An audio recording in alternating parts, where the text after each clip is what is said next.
Welcome to The Explainer. Today, we're going to rethink something we all think we know about, our health, because it's about so much more than just not being sick. And we're going to break down what it really means to be well in today's world. Okay, let's just dive right in with a feeling we've all had. You get a cold. You feel awful, right? You've got a fever, a cough. But what if I told you that all those bad symptoms are actually a really, really good sign? That's right, the fever, the cough. That's not the illness itself. Nope, those are the unmistakable signs of a battle being waged inside you. And in this fight, your body is the hero. So let's get into what's actually happening under the hood when you catch a common cold. You can think of it like a four-step military operation. First, an intruder, a germ, gets past your defenses. Your body's internal security system immediately sounds the alarm. Then, it deploys its elite soldiers, your white blood cells. And all those symptoms we feel, well, that's just the sound of the battle. This totally reframes how we should think about sickness. A fever isn't the problem, it's a feature. It's your body cranking up a biological furnace to kill the invaders. A cough isn't just an annoyance. It's basically a bouncer, physically throwing germs out. And a runny nose is a clever trap designed to capture and flush out the enemy. So, the crucial point here is that getting sick in this way is actually proof that your immune system is fired up, active, and doing its job.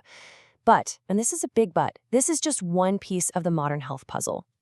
Now let's build on that, because what makes us sick today has gone through a huge transformation over the last century or so. The enemies have changed.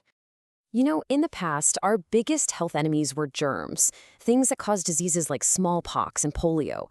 And science gave us incredible weapons to fight them, like vaccines and sanitation. Today, though, our biggest threats don't come from outside. They come from within, from how we actually live our lives. So what's behind this massive shift? It really all comes down to our modern habits. We're eating way more junk food, we're moving less, we stare at screens all day, and we're dealing with constant, low-level stress. It's kind of crazy, isn't it? This really brings us to the new battleground for health. It's not just about dodging germs anymore. The modern fight for wellness is about consciously building better habits, and that absolutely includes managing our mental state. Which leads us perfectly into a critical and honestly an often overlooked part of our health, the incredibly powerful link between what's going on in our minds and what's happening in our bodies. This says it all, really. You simply cannot separate your mental well-being from your physical well-being. They're two sides of the same coin. Feeling stressed, anxious, or unhappy isn't just a feeling. It has a direct, measurable impact on your body. And just look at this contrast. When your mind is calm, your body tends to be stronger, you sleep better, and your immune system is just more robust. But when you're under constant stress, it weakens your body's defenses, it messes with your sleep, and it makes you way more likely to get sick.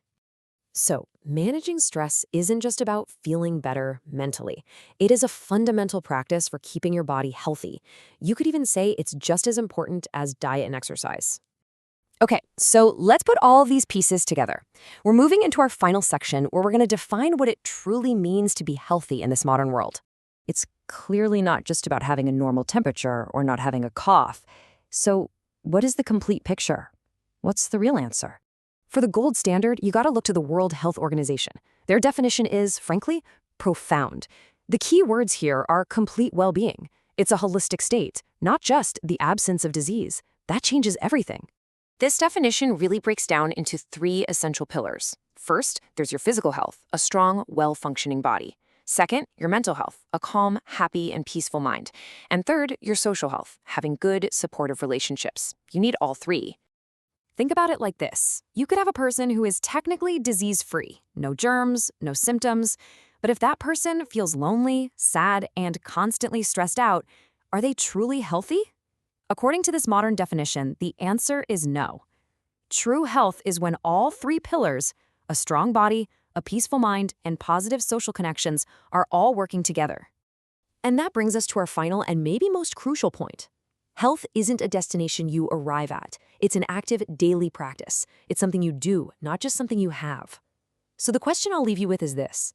What is one small thing you can do today for one of those three pillars? For your physical, your mental, or your social well-being?